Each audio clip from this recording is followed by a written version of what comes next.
पंढरपूर नगरपालिकेत माजी आमदार प्रशांत परिचारक यांच्या भाजप व शहर विकास आघाडीचे एकूण 24 नगरसेवक निवडून आले।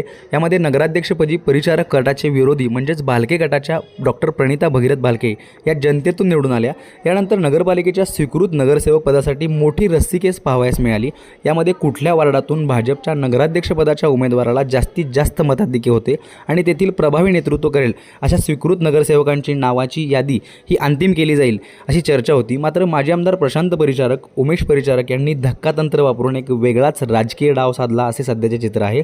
स्वीकृत नगरसेवक पदासाठी ॲडव्होकेट सुनील वाळुजकर, माजी नगराध्यक्ष लक्ष्मण पापरकर आणि भाजपचे ज्येष्ठ नेते काशीनाथ थिटे यांचे सुपुत्र सौरभ थिटे पाटील यांचे नाव अंतिम करण्यात आले आहे। एकीकडे विरोधात नगराध्यक्षपद असताना सभागृहात परिचारक यांच्या बाजूने मत मांडणे आणि विरोधकांची कोंडी करण्यासाठी म्हणून या 3 जणांची निवड केली अशी चर्चा आता पंढरीत रंगू लागली आहे।